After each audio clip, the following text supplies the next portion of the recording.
নমস্কার। কবি সুনীল গঙ্গোপাধ্যায়ের লেখা কেউ কথা রাখেনি এই কবিতাটা আবৃত্তি করছি।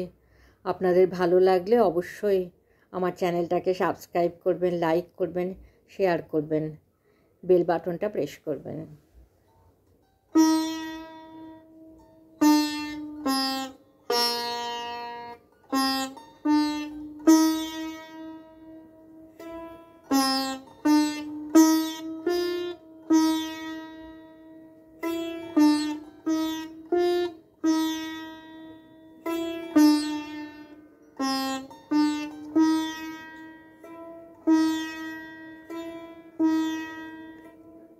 কেউ কথা রাখেনি,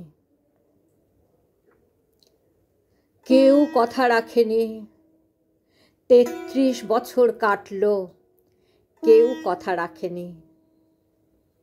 ছেলেবেলায় এক বষ্টমী তার আগমনী গান হঠাৎ থামিয়ে বলেছিল, শুক্লা দ্বাদশীর দিন অন্তরাটুকু শুনিয়ে যাবে।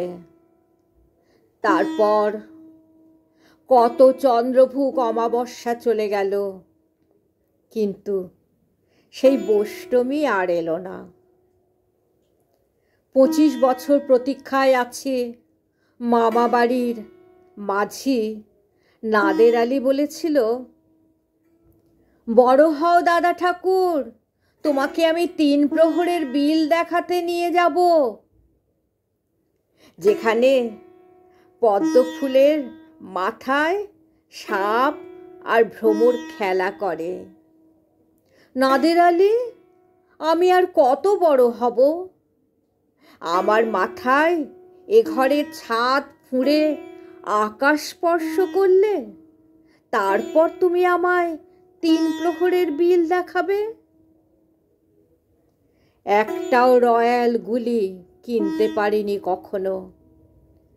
লাঠি লজেন্স দেখিয়ে দেখিয়ে খেয়েছে লস্কর বাড়ির ছেলেরা। ভিখারির মতন চৌধুরীদের গেটে দাঁড়িয়ে দেখেছি ভিতরের রাস উৎসব। অবিরল রঙের ধারার মধ্যে সুবর্ণ কঙ্কন পরা ফর্সা রমণীরা কত রকম আমোদে হেসেছে।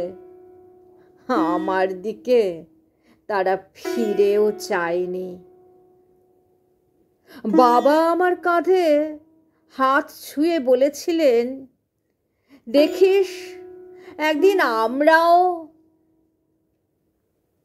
বাবা এখন অন্ধ, আমাদের দেখা হয়নি কিছুই। সেই রয়্যাল গুলি, সেই লাঠি লজেন্স, সেই রাস উৎসব আমায় কেউ ফিরিয়ে দেবে না।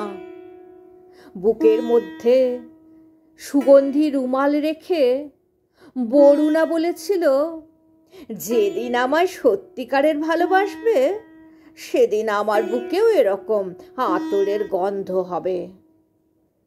ভালোবাসার জন্য আমি হাতের মুঠোয় প্রাণ নিয়েছি। দুরন্ত ষাঁড়ের চোখে বেঁধেছি লাল কাপড়। বিশ্ব সংসার তন্ন তন্ন করে খুঁজে এনেছি 108টা নীল পদ্ম। তবু কথা রাখেনি বরুণা। এখন তার বুকে শুধুই মাংসের গন্ধ। এখনো সে যে কোনো নারী। কেউ কথা রাখেনি। 33 বছর কাটল, কেউ কথা রাখে না। কেউ কথা রাখেনি। 33 বছর কাটল, কেউ কথা রাখে না।